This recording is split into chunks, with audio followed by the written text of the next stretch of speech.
ಶಿವಮೊಗ್ಗದ McGann RIMS KIMS ಬಳಿಕ ಮತ್ತೊಂದು ಸರ್ಕಾರಿ ಆಸ್ಪತ್ರೆಯ ಅಮಾನವೀಯತೆ ಬಯಲಾಗಿದೆ.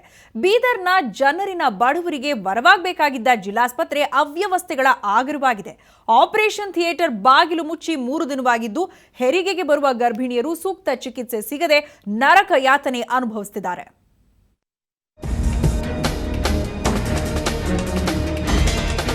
ಇದು ಪ್ರತಿನಿತ್ಯ ಬೀದರ್ನ ಜಿಲ್ಲಾಸ್ಪತ್ರೆಗೆ ಹೆರಿಗೆಗೆ ಅಂತ ಬರುವ ಪ್ರತಿಯೊಬ್ಬ ಗರ್ಭಿಣಿಯರ ಗೋಳು. ಹೆರಿಗೆಗೆ ಮಾತ್ರ ಜಿಲ್ಲಾಸ್ಪತ್ರೆ, ಆದ್ರೆ ಗರ್ಭಿಣಿಯರಿಗೆ ಇಲ್ಲಿ ಸೂಕ್ತ ಚಿಕಿತ್ಸೆಯೇ ಸಿಗ್ತಿಲ್ಲ. ಆಪರೇಷನ್ ಥಿಯೇಟರ್ ಕ್ಲೋಸ್ ಆಗಿ 3 ದಿನವಾಗಿದೆ. ಈ ಬಗ್ಗೆ ಸಿಬ್ಬಂದಿ ಕೂಡ ತಲೆ ಕೆಡಿಸಿಕೊಂಡಿಲ್ಲ. ಹೆರಿಗೆಗೆ ಬರುವ ಗರ್ಭಿಣಿಯರಿಗೆ ಆಪರೇಷನ್ ಥಿಯೇಟರ್ ಸರಿಯಿಲ್ಲ, ಬೇರೆ ಕಡೆ ಹೋಗಿ ಅಂತ ಹೇಳಿ ಸಾಗ್ ಹಾಕ್ತಿದ್ದಾರೆ. ಆಂಬುಲೆನ್ಸ್ದಾಗ ತೊಗೊಂಡು ಬಂದಮೇಲೆ ವೀಲ್ಚೇರ್ ಕೇಳಿದ್ರೆ ವೀಲ್ಚೇರ್ ಇಲ್ಲ ಅಂತ ಹೇಳ್ತಾರೆ. ಒಳಗೆ ಆಯಮ್ಮ ಏನದ ಆಯಮ್ಮಕ್ಕೆ ಡಾಕ್ಟರ್ ಕರಿಲತ್ರ ಆಕಿ ಫೋನ್ನಾಗ ಮಾತಾಡ್ತಾಳೆ, ಬರ್ಲತ್ತಿಲ್ಲ ಅವ್ರು.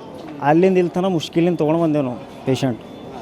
ಒಳಗೆ ಏನು ಫೆಸಿಲಿಟಿ ಇಲ್ಲ. ಮ್ಯಾಲಿಂದ ಹೇಳ್ತಾರೆ ಸಿಜರಿನ್ ಆಗಲ್ಲ ಇಲ್ಲಿ, ನೀವು ಆ ಕಡೆ ಹೋಯ್ರಿ, ಹೈದ್ರಾಬಾದ್ ಹೋಯ್ರಿ, ಹಂಗೆ ಹೋಯ್ರಿ ಹಿಂಗೆ ಹೋಯ್ರಿ ಅಂತ ಹೇಳ್ತಾರೆ ಅವ್ರು. ಇನ್ನು ಬ್ರಿಮ್ಸ್ನಲ್ಲಿ ಗರ್ಭಿಣಿಯರ ಪರದಾಟದ ಬಗ್ಗೆ ಸುವರ್ಣ ನ್ಯೂಸ್ ವಿಸ್ತೃತ ವರದಿ ಪ್ರಸಾರ ಮಾಡಿತು.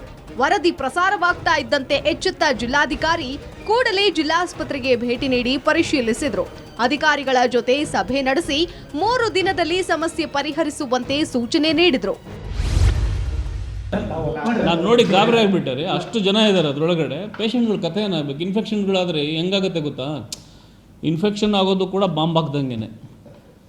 ಅವ್ನು ಯಾರು ಆರೋಗ್ಯವಂತ ಒಳಗಡೆ ಹೋಗ್ತಾನೆ, ಅವ್ನು ಆರೋಗ್ಯವಂತನಾಗಿ ಹೊರಗಡೆ ಬರ್ತಾನೆ ಅನ್ನೋದೇ ಡೌಟ್ ಆಗಿಬಿಡುತ್ತೆ. ಆ ಥರ ಇದೆ ಪರಿಸ್ಥಿತಿಯಲ್ಲಿ. ಯಾಕೆಂದರೆ ವೆಂಟಿಲೇಷನ್ ಸರಿಯಾಗಿಲ್ಲ, ಸಿಕ್ಕಾಪಟ್ಟೆ ಜನ ಅಲ್ಲಿ ಹೋಗೋದ್ರೆ ಮುಚ್ಕೊಂಡು ಹೋಗುವಂಥ ಸಿಚುವೇಶನ್ ಕ್ರಿಯೇಟ್ ಮಾಡಿದೆ. ಅದನ್ನೆಲ್ಲ ನಾನು ಈಗ ಹೇಳಿ ಬಂದಿದ್ದೀನಿ, ಸರಿಪಡಿಸಲಿಕ್ಕೆ ವ್ಯವಸ್ಥೆ ಮಾಡ್ತೀನಿ.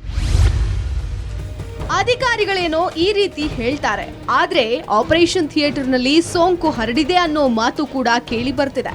ಇನ್ನೊಂದು ಕಡೆ ಇಲ್ಲಿನ ವೈದ್ಯರೇ ಖಾಸಗಿ ಆಸ್ಪತ್ರೆಗಳಿಗೆ ರೆಫರ್ ಮಾಡ್ತಿದ್ದಾರೆ ಅನ್ನೋ ಆರೋಪವೂ ಇದೆ. ಒಟ್ನಲ್ಲಿ ಗರ್ಭಿಣಿಯರು ಪರದಾಡುವಂತಾಗಿದ್ದು ಬೇಗ ಸಮಸ್ಯೆ ಬಗೆಹರಿಯಲಿ ಅನ್ನೋದೇ ಜನರ ಆಶಯ. ಬೀದರ್ನಿಂದ ಹನುಮಂತರಾಯ, ಸುವರ್ಣ ನ್ಯೂಸ್.